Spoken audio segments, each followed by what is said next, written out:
భవిష్యత్తు కోసం సరైన కెరీర్ గైడెన్స్ ఇవ్వడం పై ప్రత్యేక సమావేశం నిర్వహించాలని మాట్లాడుకుంటున్నాం. కలిపి ఒక ఈవెంట్ చేద్దామని ఎవరైతే 10th క్లాస్ పాస్ అయ్యారో వాళ్ళు పిలిపించి మనం సరైన మన గ్రామంలో ఎవరైతే బాగా ఎడ్యుకేషన్ ఉన్నారో వాళ్ళు తీసుకొచ్చి గైడెన్స్ చేయడం ఒక పద్ధతి. ఎవరైతే ఫస్ట్ సెకండ్ థర్డ్ ఓవరాల్గా ఎవరైతే ఫస్ట్ సెకండ్ థర్డ్ వచ్చారో వాళ్ళకి అమౌంట్ మన గ్రామీణ మొమెంటో తయారు చేసి ఒక సాల్వా కప్పి తల్లిదండ్రులకు కూడా వీలైతే వాళ్ళ గైడెన్స్, తర్వాత తల్లిదండ్రుల గైడెన్స్, దాంతోపాటు మన గ్రామస్తులు ఎవరైనా పెద్దవాళ్ళు ఉంటారు కదా మన గ్రామ పెద్దలు, ఇంకా మనకి ఎవరైతే డోనర్స్ ఇస్తారో పెద్దవాళ్ళు వాళ్ళు, ఇది ఒక ఈవెంట్ లాగా చేద్దామని పెట్టాము ఈ ఏజెంట్. ఇంకేమైనా మీ సలహాలు సూచనలు ఇస్తే దాన్ని కూడా నోట్ చేసుకుంటాం.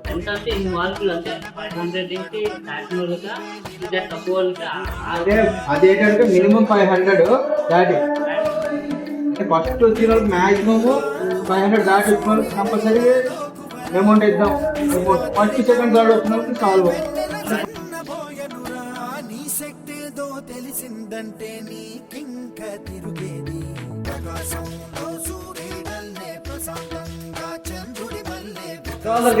కమిటీ CC3 16/5/26 నిర్వహించినటువంటి మీటింగ్ యొక్క అజెండా మన గ్రామంలోని 10వ తరగతి విద్యార్థులు మరియు వారి తల్లిదండ్రులకు ప్రోత్సాహం కల్పించడానికి, అలాగే విద్యార్థుల భవిష్యత్తు కోసం కెరియర్ గైడెన్స్ ఇవ్వడంపై ప్రత్యేక సమావేశం నిర్వహించాలని నిర్ణయించడమైంది.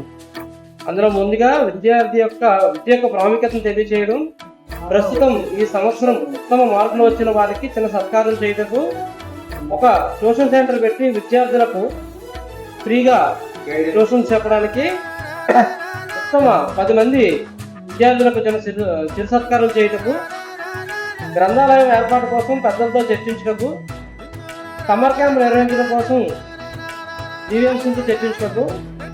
అయితే ఈ యొక్క మీటింగ్కి ముందుగా ఎవరైతే పెద్దవాళ్ళలో 10th క్లాస్ పాస్ అయినటువంటి వాళ్ళు రేపు 17వ తారీఖు నుంచి 24వ తారీఖు లోపు వాళ్ళ యొక్క మార్కుల లిస్టులను పెట్టడం గురించి ప్రతి ఒక్కరు కూడా వారి యొక్క గ్రూపుల్లో తెలియపరచవలసిందిగా కోరుతున్నాం. మెసేజ్ పెడతాం. అలాగే cut off marks private school వాళ్ళకి 550 అబోవ్, గవర్నమెంట్ స్కూల్ వాళ్ళకి 500 అబోవ్గా నిర్ణయించడం జరిగింది. ఈ 24వ తారీఖు వరకు వచ్చినటువంటి మార్కుల లిస్టులను పరిశీలించి మనం 31వ తారీఖు తదుపరి మీటింగ్కి పెట్టుకోవడానికి సభ్యులందరూ కూడా ఒప్పుకుంటే అది 31వ తారీఖు పెట్టుకోవడం జరుగుతుంది. ఎడ్యుకేషన్ మీద స్పాన్సర్స్కి మెయిన్గా ఎవరంటే మన దగ్గర నుంచి ముందు ఎవరైతే బాగా కొంచెం పై స్థాయికి వెళ్ళారో వాళ్ళని అడుగుదాం అనుకుంటున్నాం. ఫస్ట్ ఆఫ్ ఆల్ కొంచెం డబ్బులు ఉన్న వాళ్ళని మన గ్రామంలో చూసుకొని దానికి మేము పిలుస్తాము. ఆ రోజు మాత్రం మీరు కంపల్సరీ 1-2 రోజుల్లోనే మేము అది డిసైడ్ చేస్తాము. ఆ స్పాన్సర్లో పేర్లు కూడా లిస్ట్ రాస్తాము. ముందుకు వచ్చిన వాళ్ళు కూడా పర్లేదు, ముందుకు వచ్చిన వాళ్ళు మాకు చెప్తున్నాం కదా, ఎవరైనా మన సభ్యులు ఎవరైనా పర్లేదు. నేను ఇస్తాను అన్నాను అనుకో, తీసుకుంటారు కదా. తీసుకుంటాం తప్పకుండా.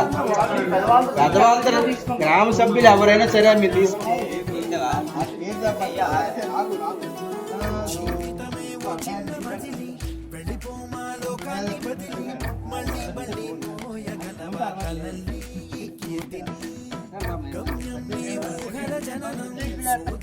సాగేది గమనం, ప్రయాణమే ప్రాణం కాదా, గెలుపుకి ప్రతి మలుపుకి ప్రతిరోజు ఉగాది కాదా, ఉషస్సుని